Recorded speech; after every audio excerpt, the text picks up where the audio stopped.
नमस्कार दोस्तों। आने वाले कुछ महीनों में 70 से ज़्यादा कंपनियां आईपीओ मार्केट के थ्रू स्टॉक मार्केट से 1 लाख करोड़ रुपए से ज़्यादा की पूंजी जुटाने जा रहे हैं। तो क्या दोस्तों आप भी इन आईपीओ में पैसा लगाने की सोच रहे हो? क्या आप भी इन आईपीओ में पैसा लगाने की गलती तो नहीं करने जा रहे? जी हाँ दोस्तों, पिछले एक साल में 95% लोगों ने जिसने भी आईपीओ में पैसा लगाया दोस्तों वो इस समय नुकसान पे बैठे हैं। ऐसा क्यों हुआ दोस्तों कि पिछले 2 साल से जहां आईपीओ बड़े प्रॉफिट दे रहे थे, बड़े लिस्टिंग गेन दे रहे थे, पिछले एक साल में ज़्यादातर आईपीओ ने नुकसान दिया है निवेशकों को। तो फिर क्यों हमें इन आईपीओ में निवेश करने से बचना चाहिए? इसी चीज़ को दोस्तों इस शॉर्ट वीडियो में समझेंगे। अगर आप हमारे साथ पहली बार जुड़े हो दोस्तों, तो अगर आपको हमारी प्रेजेंटेशन अच्छी लगे तो वीडियो लाइक करना, साथ ही दोस्तों स्टॉक मार्केट से जुड़ी हर अपडेट पाने के लिए दोस्तों आप हमारा चैनल जरूर सब्सक्राइब करना। बात करते हैं दोस्तों आने वाले आईपीओज की।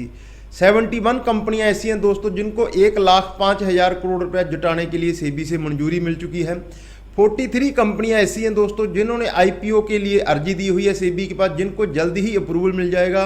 तो कुल मिला के इस फाइनेंशियल ईयर के 6 महीने बाकी हैं दोस्तों जिनमें 111 कंपनियां आईपीओ मार्केट से 1,40,000 करोड़ रुपए जुटाएंगी। ये तो आने वाले समय की बात हुई। अब हम लोग थोड़ा पीछे मुड़ के देखते हैं दोस्तों। FY21 में जितने भी आईपीओ आए दोस्तों ऑन एन एवरेज उन्होंने 42% का रिटर्न दिया। FY22 में जो कि एक शानदार साल था दोस्तों प्राइमरी और सेकेंडरी मार्केट के लिए, वहाँ पे आईपीओ मार्केट ने ऑन एन एवरेज पर आईपीओ 30% का रिटर्न दिया। लेकिन दोस्तों 2022 आते आते पूरी कहानी ही बदल गई।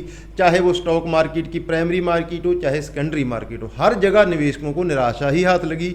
ना तो सेकेंडरी मार्केट में पिछले एक साल से कोई रिटर्न बना है, ना प्राइमरी मार्केट में।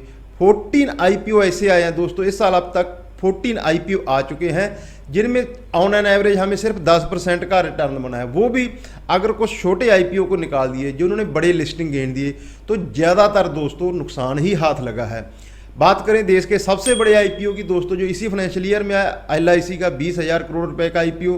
सरकार ने बड़ी संख्या में दोस्तों कैंपेन रन किए, बड़ी संख्या में रेगुलेटरी चेंजेस किए, उसके बावजूद LIC ने निवेशकों को पैसा बना के नहीं दिया।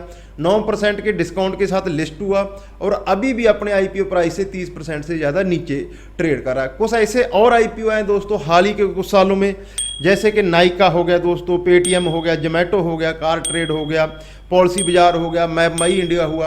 कई बड़े आईपीओ आए दोस्तों। अब आईपीओ मार्केट में, स्टॉक मार्केट में आईपीओ मार्केट्स को नाटक कहा जाने लगा है दोस्तों। नाटक का मतलब है दोस्तों NATC, जिसका फुल फॉर्म क्या हुआ? न्यू एज टेक्नोलॉजी कंपनियां।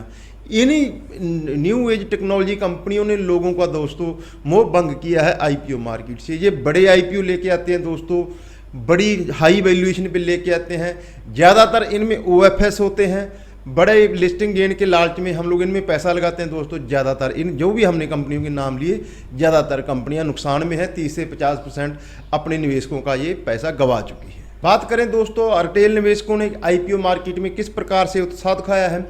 FY21 की बात करें दोस्तों तो 1,24,00,000 टोटल एप्लीकेशन लगी थी आईपीओ के लिए हमारे पूरे देश में।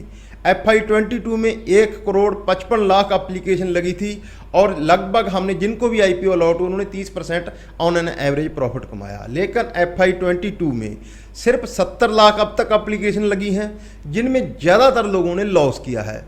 14 आईपीओ आए दोस्तों। 14 आईपीओ में सिर्फ 3 आईपीओ ऐसे थे जो 10 गुना से ज़्यादा सब्सक्राइब हुए थे, 10 गुना तक सब्सक्राइब हुए थे। उसमें से 3 आईपीओ ऐसे थे दोस्तों जो 1 से 3 गुना सब्सक्राइब हुए थे। उसके बाद बड़े आईपीओ ने तो कुछ भी, ना तो सब्सक्रिप्शन के मामले में, चाहे ना लिस्टिंग गेन के मामले में, कोई भी अपने निवेशकों को पैसा बना के नहीं दिया। फिर आखिर में बात आती है दोस्तों कि हम लोग किस प्रकार से आईपीओ मार्केट से पैसा बना सकते हैं।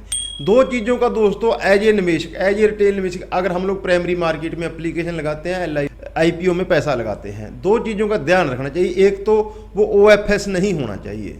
ज़्यादातर कंपनियां जो OFS लेके आती हैं उन ज़्यादातर अपने निवेशकों को निराश करती हैं। उसके बाद वो कंपनी लॉस मेकिंग नहीं होनी चाहिए। न्यू एज कंपनियों में हम मना नहीं कर रहे हैं कि न्यू एज कंपनियों में पैसा मत लगाओ, लेकिन वैल्यूएशन हो गया दोस्तों, OFS हो गया, और अगर कंपनी लॉस मेकिंग है तो उनसे हमें अवॉइड करना चाहिए। ये 2-3 पैरामीटर हैं दोस्तों, क्योंकि 111 कंपनियों में दोस्तों सभी आपको लॉस नहीं बना के देंगे। कुछ अच्छे सब्सक्रिप्शन भी होंगी, कुछ आपको अच्छा लिस्टिंग गेन भी बना के देंगी। अगर आप भी दोस्तों आईपीओ मार्केट में कुछ चुनिंदा कंपनियों में पैसा लगा के पैसा कमाना चाहते हो तो हम आपके लिए रेकमेंड करने वाले हैं दोस्तों एक बहुत शानदार प्लेटफॉर्म धन के जरिए आप किसी भी आईपीओ में कुछ ही सेकंडों में निवेश कर सकते हैं दोस्तों। अगर आपके पास मार्जिन नहीं है, आपका पोर्टफोलियो है दोस्तों, तो आप उसमें भी कुछ ही सेकंडों में जाके अपनी होल्डिंग को प्लेज करके दोस्तों आप अपने आईपीओ में पैसा लगा सकते हैं।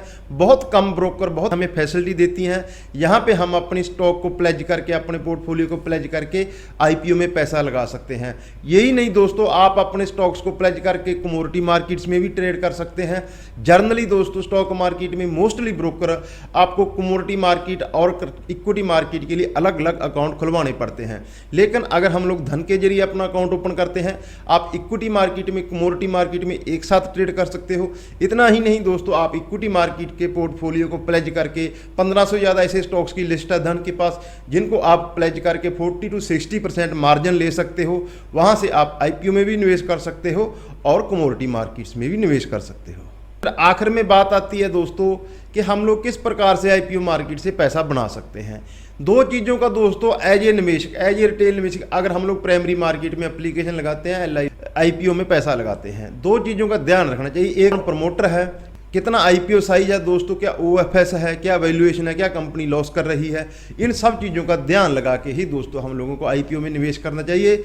हम हर आईपीओ में पैसा लगा के अपने हाथ हमें नहीं जलाने चाहिए। तो मैं उम्मीद करता हूं दोस्तों आपको हमारी ये प्रेजेंटेशन अच्छी लगी होगी। इसी प्रकार की दोस्तों स्टॉक मार्केट से जुड़ी हुई रिसर्च पाने के लिए, डिटेल रिसर्च पाने के लिए आप हमारा चैनल सब्सक्राइब करें दोस्तों। साथ ही आप किसी टॉपिक पे जानकारी लेना चाहते हो, आप हमसे संपर्क कर सकते हो। नीचे कमेंट सेक्शन में कमेंट करके आप अपना सवाल भी पूछ सकते हो। अपना और अपनों का ख्याल रखें। नमस्कार दोस्तों।